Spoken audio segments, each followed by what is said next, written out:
So hi guys, welcome back to my to videos. तो इस video में दोस्तों डिस्कस करने वाले हैं यहाँ पर कुछ इंपॉर्टेंट कंपनीज को और उनसे रिलेटेड कुछ इंपॉर्टेंट अपडेट्स हैं जिसकी बात करेंगे इस वीडियो में। तो चलिए दोस्तों वीडियो की शुरुआत करते हैं। सबसे पहली कंपनी की बात करते हैं। पहली कंपनी का नाम है IDFC first bank limited. But इसको डिस्कस करने से पहले दोस्तों, अगर आपने अभी तक चैनल को सब्सक्राइब नहीं किया है तो चैनल को सब्सक्राइब करके बेल आइकन को प्रेस कर लो और टेलीग्राम चैनल को भी ज्वाइन कर लो, जिसका लिंक आपको डिस्क्रिप्शन में देखने को मिल जाएगा। और एक डिस्क्लेमर भी है, जो भी कंपनी से रिलेटेड न्यूज़ एंड अपडेट्स हम लोग कवर करेंगे वो सारी न्यूज़ एंड अपडेट्स सिर्फ और सिर्फ एजुकेशन पर्पस के लिए सीखने के लिए, तो इसको किसी भी तरह का इन्वेस्टमेंट एडवाइस मत समझना। आप खुद से रिसर्च और एनालिसिस भी कर सकते हैं। तो चलिए दोस्तों वीडियो की शुरुआत करते हैं। सबसे पहले बात करते हैं IDFC फर्स्ट बैंक से रिलेटेड कुछ इंपॉर्टेंट न्यूज़ एंड अपडेट्स के बारे में। सो दोस्तों, IDFC फर्स्ट बैंक की बात करें तो अभी रिसेंट में आप सभी को पता है कि इस कंपनी ने अपने Q2 के अर्निंग्स को रिपोर्ट किया था, जहां पर कंपनी का नेट इंटरेस्ट इनकम कुछ खास परफॉर्मेंस तो नहीं किया था, बट कंपनी का जो नेट प्रॉफिट था उसमें हमें 75% की ज़बरदस्त ग्रोथ देखने को मिल रही थी। अब इसका सबसे बड़ा रीज़न था कंपनी का हायर कोर इनकम और लोअर प्रोविज़न गिरने की वजह से कंपनी के नेट प्रॉफिट हमें काफ़ी बेटर परफॉर्म करते हुए दिखे थे और उसको मार्केट ने कंप्लीट रिस्पेक्ट भी किया था। बट इन सारी चीज़ों के बाद दोस्तों, IDFC फर्स्ट बैंक की तरफ से कुछ गाइडेंस हमें सुनने को मिली है इनके नेट इंटरेस्ट मार्जिन को लेकर, जिसमें उन्होंने बताया है कि 2026 के फाइनेंशियल ईयर के एंड में इनके नेट इंटरेस्ट मार्जिन में हमें तेज़ी देखने को मिलेगी और 5.8% का इनका नेट इंटरेस्ट मार्जिन हो जाएगा। अब ऐसी कमेंट्री ये कंपनी क्यों कर रही है, इसके पीछे के रीजंस क्या है, तो चलिए उसकी बात करते हैं।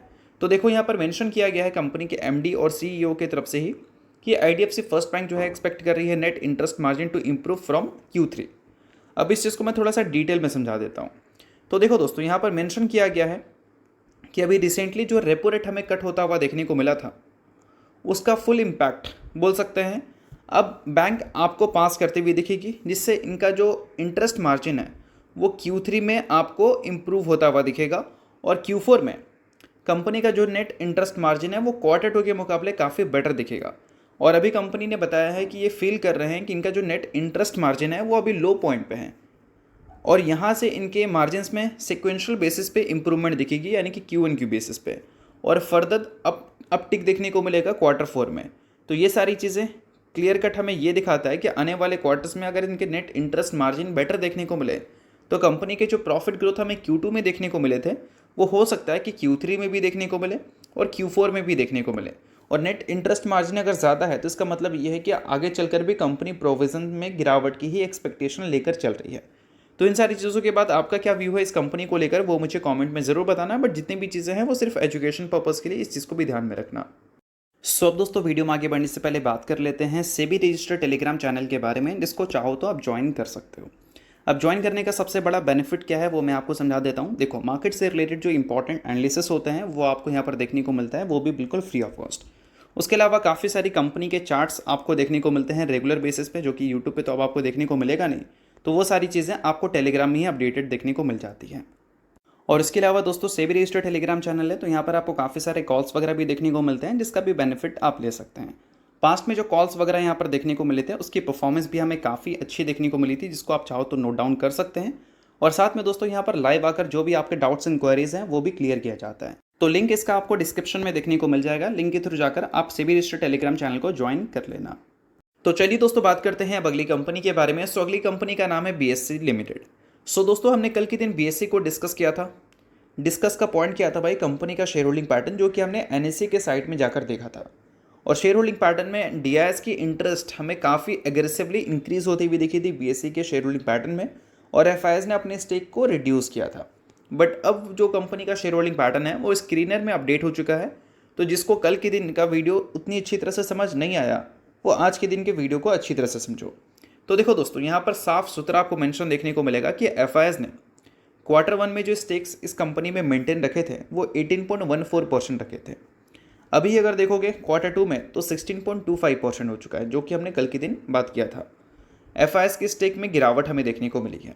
अगर हम DIS की बात करें तो 11.27% स्टेक था उनका Q1 में, जो कि बढ़कर ऑलमोस्ट 20% हो चुका है, या फिर आप बोल सकते हैं 19.91% हो चुका है। तो DIS ने काफ़ी एग्रेसिवली अपने स्टेक्स को इंक्रीज़ किया है इस कंपनी में। गवर्नमेंट की होल्डिंग्स हमें 0% की देखने को मिलती थी, अभी 0.09% हमें देखने को मिल रही है इस Q2 तक। और पब्लिक की बात करें तो पब्लिक का स्टेक 50% था, जो कि अब 63% के ऊपर जा चुका है। Exact number 63.76%। और दोस्तों सबसे इंपॉर्टेंट, अगर डीआईएस के स्टेक इतने ज़्यादा इंक्रीज़ हुए हैं और पब्लिक के स्टेक इतने ज़्यादा इंक्रीज़ हुए हैं और एफआईएस ने कुछ ही परसेंट स्टेक अगर अपना निकाला है तो स्टेक बेचा किसने है? तो देखो यहाँ पर आपको एक अदर सेक्शन देखने को मिलेगा। इसका पहले 20.58% स्टेक था Q2 में, अब वो हो चुका है 0। तो भाई ऐसा क्यों?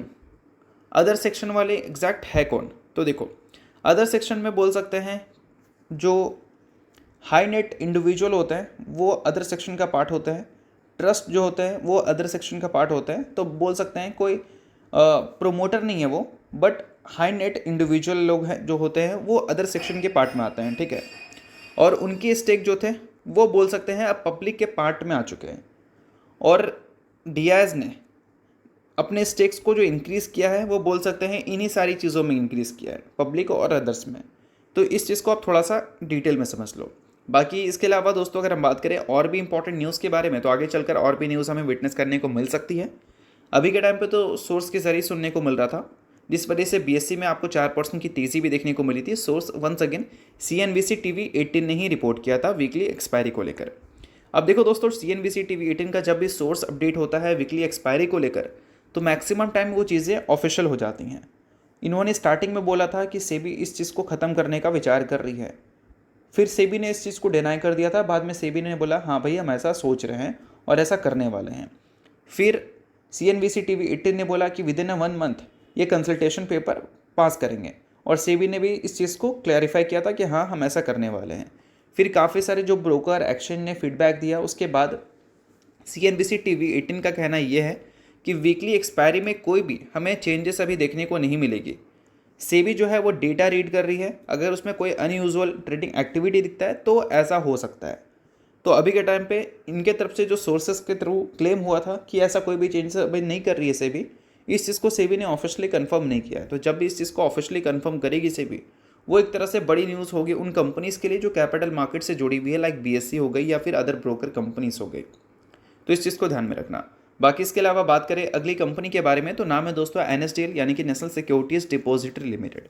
बट इसको डिस्कस करने से पहले दोस्तों अगर आपने अभी तक सेबी रजिस्टर्ड टेलीग्राम चैनल को ज्वाइन नहीं किया है तो उसका लिंक आपको डिस्क्रिप्शन में दिख जाएगा, लिंक के थ्रू जाकर चैनल को ज्वाइन कर सकते हैं।